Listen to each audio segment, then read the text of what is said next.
السلام علیکم ورحمۃ اللہ وبرکاتہ۔ دوستو، آپ کا استقبال ہے ہمارے اس یوٹیوب چینل لرن ود صدیق احمد میں۔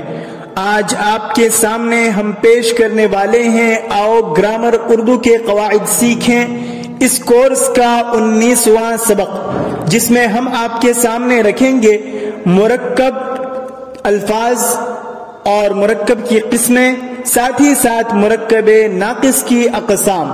تو آئیے چلتے ہیں سبق کی طرف۔ اس سے قبل اگر آپ ہمارے چینل پر نئے ہیں اور اردو زبان میں مکمل طور پر مہارت حاصل کرنا چاہتے ہیں یا اردو زبان میں مضمون نگاری سیکھنا چاہتے ہیں تو آپ ہمارے چینل کو ضرور سبسکرائب کریں، ہماری ویڈیو کو لائک کریں، شیئر کریں اور ہماری ویڈیو میں جا کر آپ پلے لسٹ میں جائیں، وہاں جا کر آپ کو آپ کا مقصود مل جائے گا۔ تو چلتے ہیں سبق کی طرف۔ مرکب کلمات کے مجموعے کو مرکب کہتے ہیں۔ ایک لفظ مفرد کہلاتا ہے، لیکن وہی لفظ کسی دوسرے لفظ کے ساتھ مل جائے اور یہ دو ہو جائیں تو اسے مرکب کہتے ہیں۔ جیسے زید اکیلا، یہ مفرد ہے، اور زید عمر کا بھائی ہے، یا زید اور عمر، تو یہ دونوں مل گئے تو یہ مرکب کہلائیں گے۔ مرکب کی دو قسمیں ہیں، مرکب ناقص، مرکب تام۔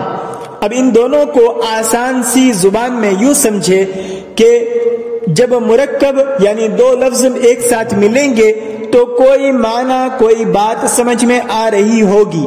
اگر مکمل کوئی بات سمجھ میں آ رہی ہو تو ایسی سو اور بات پوری ہو جا رہی ہو تو مرکب تام ہے، اور اگر مکمل طور پر کوئی بات سمجھ میں نہ آ رہی ہو، ادھوری رہ جا رہی ہو تو ایسی صورت میں یہ مرکب ناقص ہے۔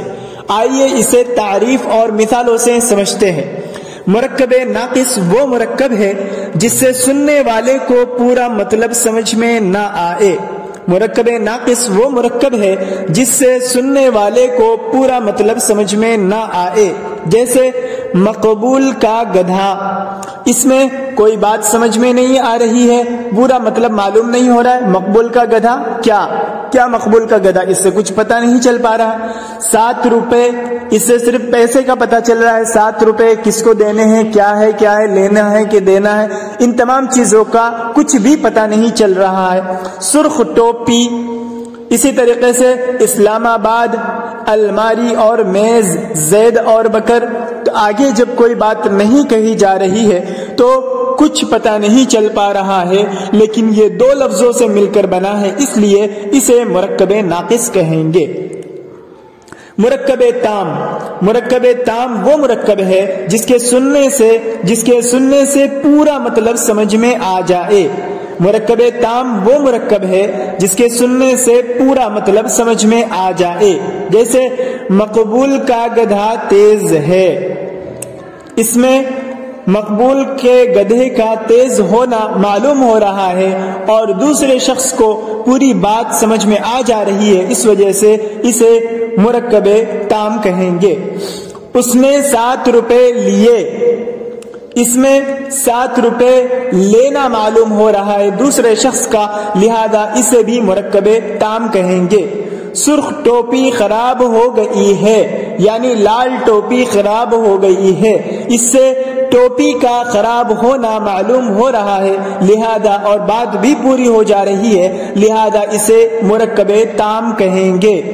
اسلام خان نے اسلام آباد بسایا ہے، اس سے بھی ایک بات سمجھ میں آ رہی ہے کہ اسلام خان کا اسلام آباد بسانا معلوم ہو رہا ہے، لہذا یہ بھی مرکب تام ہے۔ اس دو جو مرکب تام کی جو مثالیں ذکر کی گئی وہ زیادہ دو یا اس سے زیادہ کلمات سے مل کر بنی ہے، اور ایسے کلمات کے مجموعے کو مرکب کہتے ہیں۔ اور جو مرکب ناقص کی مثالیں ہیں اس سے پورا مفہوم ظاہر نہیں ہوتا، بلکہ اس کے ساتھ مزید کچھ ملانے کی ضرورت پیش آتی ہے جو مفہوم کو مکمل ظاہر کرے، اس لیے اسے ناقص کہتے ہیں۔ مرکب ناقص کی مزید قسمیں ہیں۔ مرکب ناقص کی ایک قسم مرکب اضافی ہے۔ مرکب اضافی وہ مرکب ہے جو مضاف اور مضاف الیہ سے مل کر بنے۔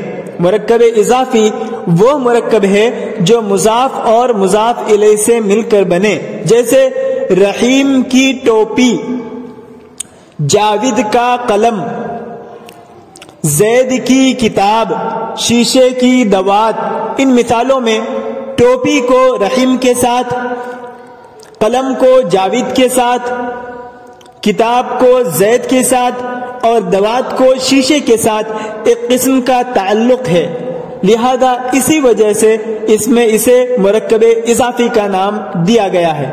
یاد رکھنا چاہیے کہ اس قسم کے تعلق اور لگاؤ کو ہی اضافت کہتے ہیں، اور جس اسم کا لگاؤ ہوتا ہے اسے مضاف، اور جس کے ساتھ لگاؤ ہوتا ہے اسے مضاف الیہ کہتے ہیں۔ جس اسم کا لگاؤ ہوتا ہے، تعلق ہوتا ہے، اسے مضاف، اور جس کے ساتھ لگاؤ ہوتا ہے اسے مضاف الیہ کہتے ہیں۔ جیسے مثالوں میں ٹوپی، قلم، کتاب، دوات یہ سب مضاف ہیں، اور رحیم، جاوید، زید، شیشے یہ سب مضاف الیہ ہیں۔ یاد رہے اردو میں اضافت کی علامت کا، کے، کی آتی ہے، اور اردو میں مضاف الیہ پہلے آتا ہے اور مضاف پیچھے۔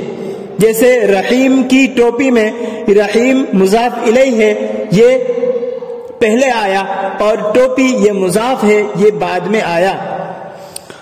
جیسا کہ آپ کو مثالوں سے سمجھ میں آ گیا ہوگا، فارسی کے مرکب اضافی بھی اردو میں مستعمل ہے۔ ان میں مضاف پہلے ہوتا ہے اور مضاف الیہ پیچھے، اور مضاف کے آخری حرف کے نیچے زیر ہوتی ہے، جیسے کتاب مومن، مومن کی کتاب، کنارے دریا، دریا کا کنارہ وغیرہ۔ دوسری قسم مرکب ناقص کی مرکب توصیفی ہے۔ مرکب توصیفی ایسے مرکب جو صفت اور موصوف سے مل کر بنے مرکب توصیفی کہلاتے ہیں۔ ایسے مرکب جو صفت اور موصوف سے مل کر بنے وہ مرکب توصیفی کہلاتے ہیں، جیسے سفید پھول، بہادر لڑکا، نیک استاد، ٹیڑھی تلوار۔ ان مثالوں میں سفید، بہادر، نیک اور ٹیڑھی یہ ایسے الفاظ ہیں جو صفت ہے، اور پھول، لڑکا، استاد، تلوار یہ ان کے موصوف ہیں۔ ایسے الفاظ کے جوڑوں کو مرکب توصیفی کہا جاتا ہے، کیونکہ یہ صفت اور موصوف سے بنے ہیں۔ پس جو مرکب صفت اور موصوف سے مل کر بنے مرکب توصیفی کہلاتے ہیں۔ یاد رکھنا چاہیے کہ اردو میں صفت پہلے آتی ہے اور موصوف پیچھے، مگر شعر میں یہ ترتیب بدل جاتی ہے۔ فارسی میں موصوف پہلے آتا ہے اور صفت بعد میں، جیسے مرد نیک، جاہل مطلق، خدا بزرگ۔